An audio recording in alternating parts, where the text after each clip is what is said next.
Bonjour, on se retrouve aujourd'hui pour une nouvelle vidéo et aujourd'hui on se retrouve pour un nouveau book haul. Et oui, j'ai 10 livres à vous présenter, il y en a 9 papiers, un en e-book. La plupart sont d'occasion, je crois qu'il y en a 4 que je me suis acheté et que mon chéri m'a acheté. Donc allons-y. On commence tout de suite avec le premier qui est une nouveauté. C'est l'Empire du Vampire, tome 3 de J. Christophe aux éditions de Saxus. Il est encore sous blister.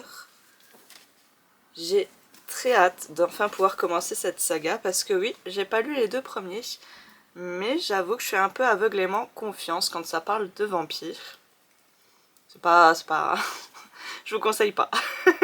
Parfois il y a des mauvaises surprises, mais ouais, j'entends souvent beaucoup de bien des œuvres de l'auteur. Donc pourquoi pas me lancer directement dans celle-ci. Ensuite, je me suis acheté la suite de Un passé englouti, c'est donc le deuxième et dernier tome. J'ai très hâte de le lire, surtout que franchement, il est tout petit. Je m'attendais pas à ce qu'il soit aussi court. Mais bon, j'avoue que ça me fait quand même plaisir. Je vais retrouver Eifi que j'adore vraiment beaucoup. Et conclure cette saga que j'avais vraiment adorée l'année dernière. Ensuite, cadeau de mon chéri, Le Chant des Noms de... Il y a quoi qui vient d'arriver, si vous entendez du bruit, c'est ses petites pattes. Qu'est-ce qu'il y a? Oui. Oh oui, ma fifi. Donc mon chéri m'a acheté Le Chant des Noms de Jedediah Berry dans la collection Le Rayon de l'Imaginaire. Je crois que c'est chez Hachette, il me semble. Oui, Hachette. Donc c'est de très belles éditions et souvent ils éditent des récits très originaux. J'avais lu un de leurs récits, bon il y avait Frankenstein dans cette collection là, et j'en avais lu un autre, c'était Les Oiseaux du Paradis. Ça m'a moyennement plu, c'était très sympa à découvrir, donc j'ai bien hâte de découvrir aussi celui-ci. Dernier livre qui n'est pas d'occasion, Shades of Magic. C'est le tome 3 de V.E. Schwab aux éditions Pocket Jeunesse. Encore une saga que je vais pouvoir commencer maintenant que j'ai tout. Et j'avoue que de l'autrice, j'avais lu La vie invisible d'Eddie Larue, que j'avais vraiment bien aimé, malgré le pavé que c'était, qui m'avait fait un peu peur. Mais ouais, cette saga me fait très envie depuis un moment. Je sais qu'il y a une suite à cette saga, je sais pas trop si c'est... Je sais que c'est le même univers, mais je sais pas trop si c'est les mêmes personnages. Alors on verra bien. Pour l'instant, je vais me lancer dans celle-ci. Premier livre d'occasion, je me suis acheté Le Passeur de Lois Lowry aux éditions Medium Poche. C'est une lecture que je voulais faire depuis très longtemps. Et pour le coup, je suis tombée dessus à vraiment pas cher. C'est pas noté, je pense que c'était 2 €. Donc ouais, pourquoi pas me lancer là-dedans. Au niveau du résumé, c'est marqué « Voir au-delà d'un monde parfait ». Pour le coup, très court. Et j'ai vraiment entendu que du bien sur cette lecture. Très courte d'ailleurs, encore une fois. Mais ouais, très envie de la lire. Je pense que je m'y lancerai plutôt en hiver, parce que j'ai l'impression que la couverture fait un peu hiver. Après, si ça se trouve, c'est pas du tout le cas. Donc on verra bien. Ensuite, je me suis acheté Un si fragile enchantement de Alice Shaft. Alors, pour le coup, je connais l'autrice. J'ai un de ses livres dans ma palle, mais je l'ai pas encore lu. Donc, est-ce que je commencerai par celui-ci ou par La chasseuse et l'alchimiste, il me semble? Je ne sais pas, mais il me faisait très envie. On est ici sur un personnage qui est capable d'imprégner les vêtements de souvenirs ou d'émotions. Donc, pour le coup, je trouve ça hyper original. Je pense que ça va être hyper sympa à découvrir. Ensuite, autre livre, La fille des tempêtes. Je l'avais vu sur un compte Booktube. J'avoue que je ne sais plus de qui.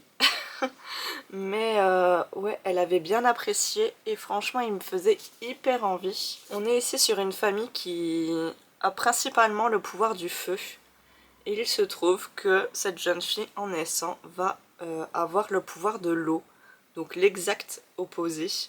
Et il me semble que chaque enfant va être envoyé pour réaliser des épreuves, quelque chose comme ça. Donc ça sera très sympa à découvrir et je le trouve vraiment magnifique. Il n'y a pas encore de tome 2, Ça me fait un peu peur, je sais pas s'il y aura une suite. Mais oui, j'espère que ça sera une très bonne lecture parce que très franchement, j'ai eu un coup de cœur pour la couverture. Ensuite, autre livre, Le Palais des Otomae de Nina Varela. Pardon. De Nina Varela. Je crois que c'est chez De Saxus encore. Oui, hein. C'est leur logo ça, non? Oui. J'ai pas lu le résumé. Je l'avais ajouté à ma liste l'année dernière, il me semble. Et encore une fois, je suis tombée dessus d'occasion. J'avais lu le résumé à l'époque, mais là, j'ai pas du tout envie de le relire. J'ai envie de découvrir cette histoire. On voit pas très bien les dessins avec les reflets. Mais ouais, la couverture est encore une fois très très belle.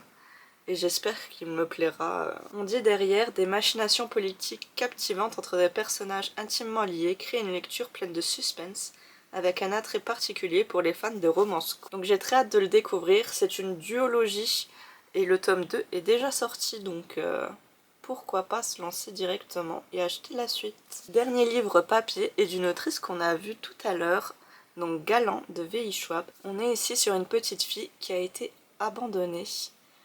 Elle est donc placée dans un orphelinat, sauf qu'elle possède le journal intime de sa mère, il me semble. Et dans ce journal, il est marqué « Tu seras à l'abri tant que tu ne t'approches pas de Galant ».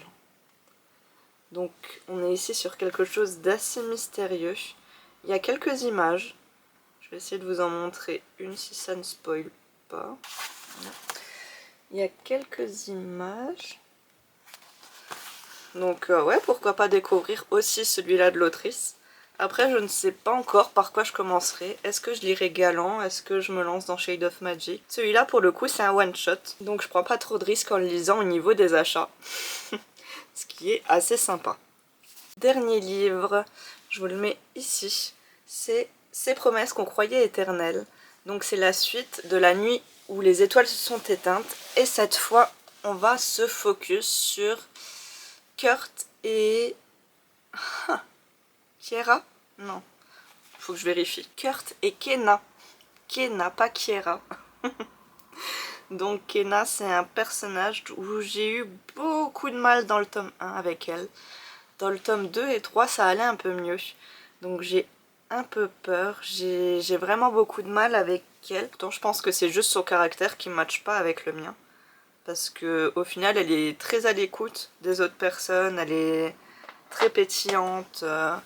Elle prend beaucoup sur elle. Donc ouais, j'ai hâte de le découvrir. Je sais que ce tome est coupé en deux en réalité. Donc il y a une suite que j'ai pas encore, mais que je me procurerai prochainement. Tous les deux font 500 pages, quelque chose comme ça, donc je les garderai quand même séparés parce que les romans de 1000 pages, ça me fait souvent très peur. Donc voilà, je vous ai présenté tous mes derniers achats. Ça fait quelques-uns, il y en a 10.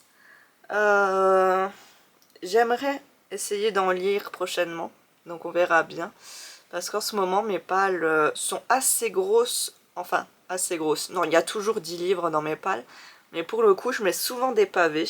Alors pourquoi pas piocher des petits livres dans celui-là, parce qu'il y en a quand même quelques-uns. Est-ce qu'il y a des livres qui vous font envie? Quels sont vos derniers achats? Dites-moi tout en commentaire. Et sur ce, je vous dis à bientôt.